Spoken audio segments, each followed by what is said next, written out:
এই নাস্তাটা বানিয়ে আমি নিজেই অবাক। মাত্র সুজি, গুঁড়া দুধ আর একটু চিনি, এই তিনটা জিনিস দিয়ে এমন নরম, মজাদার আর ক্রিস্পি নাস্তা বানানো যায়, আপনি বিশ্বাসই করবেন না। দেখতে ছোট ছোট পিঠার মতো, কিন্তু খেতে একদম মুখে দিলেই গলে যাবে।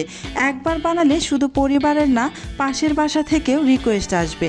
চলুন দেখিয়ে দিচ্ছি কিভাবে বানাবেন আজকের এই ভাইরাল নাস্তা। প্রথমে একটি বাটির মধ্যে একটি ডিম ভেঙে নিয়ে তারপর একটি কাঁটা চামচের সাহায্যে খুব ভালোভাবে ডিমটাকে ফেটিয়ে নিচ্ছি। খুব ভালোভাবে অবশ্যই ডিমটাকে ফেটিয়ে নেবেন। এবার এই ডিমের মধ্যে দিয়ে দিচ্ছি স্বাদ অনুযায়ী চিনি, মানে আমি 3 টেবিল চামচ পরিমাণ চিনি ব্যবহার করেছি, আপনারা এর চেয়ে বেশি বা কম দিতে পারেন। তারপর স্বাদ অনুযায়ী লবণ দিয়ে আবারও ভালোভাবে ডিমের সাথে খুব সুন্দর করে মিক্স করে নিচ্ছি। এমনভাবে মিক্স করে নিতে হবে যেন চিনিটা ডিমের সাথে মিশে একদম ভালোভাবে গলে যায়। এবার এখানে দিয়ে দিচ্ছি 1 কাপ পরিমাণ সুজি। আমি মেজারমেন্ট কাপে মেপে 1 কাপ পরিমাণ সুজি দিয়ে দিচ্ছি। এই 1 কাপ পরিমাণ সুজির সাথে একটি ডিমই যথেষ্ট, একদম পারফেক্ট হবে, কোনো বেশি বা কম হবে না। একদম ভালোভাবে ডোটা বানিয়ে নিতে পারবেন। এখানে এক্সট্রা কোনো পানি দিবেন না, পানি ছাড়া এই ডোটা বানিয়ে নেবেন।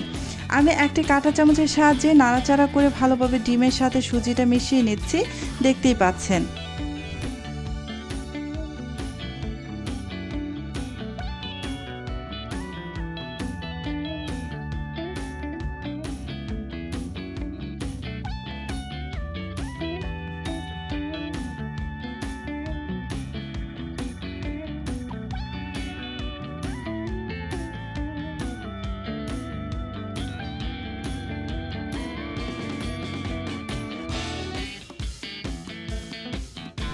খুব ভালোভাবে মিশিয়ে নেওয়া হয়ে গিয়েছে, এক্সট্রা কোনো পানি লাগেনি।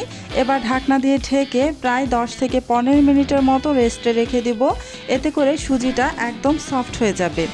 প্রায় 10 থেকে 15 মিনিট পর আমি ঢাকনাটা খুলে নিচ্ছি। এবার আমি হাতের সাহায্যে খুব ভালোভাবে এটাকে মথে নিব, মথে একটা ডো বানিয়ে নিব। তার আগে এখানে আমি ব্যবহার করব গুঁড়া দুধ। আমি 10 টাকা দামের যে গুঁড়া দুধের প্যাকেট আছে সেটা 1 প্যাকেট দিয়ে দিচ্ছি।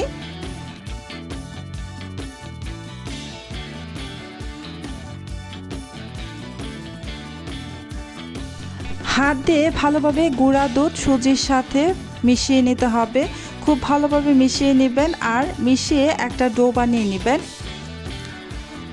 বেশ কিছুক্ষণ সময় ধরে এই মিশ্রণটাকে ভালোভাবে মিশিয়ে নিয়ে তারপর একটা ডো বানিয়ে নেবেন। এতে করে খুব ভালো একটা সফট ডো পাবেন।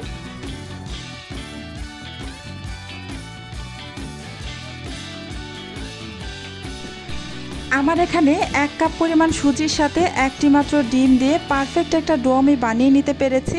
আপনাদের ক্ষেত্রে যদি ডিমের পরিমাণটা কম হয়, যদি পানি দেওয়ার প্রয়োজন পড়ে, অবশ্যই পানি দিবেন না। পানি ছাড়াই আপনারা এখানে পানির বিকল্প হিসেবে আরও একটি ডিম ভেঙে নিয়ে সেখান থেকে কিছুটা ডিম দিয়ে এই ডোটাকে মাখিয়ে নিতে পারেন।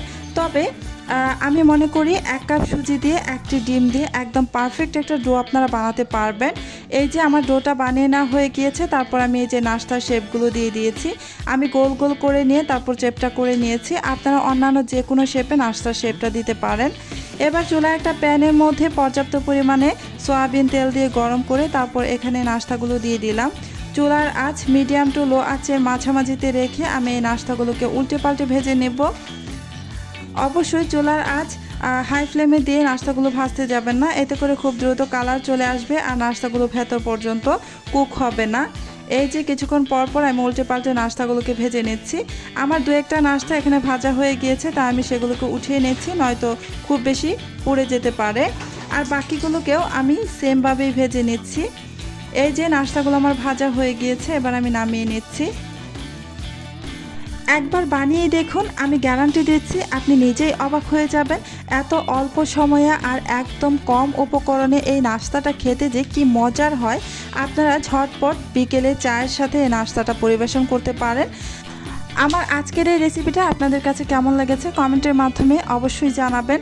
আজকের মতো এখানেই বিদায় নিচ্ছি, আবারও চলে আসবো অন্য কোনো দিন নতুন আরও একটি রেসিপি নিয়ে। আল্লাহ হাফিজ।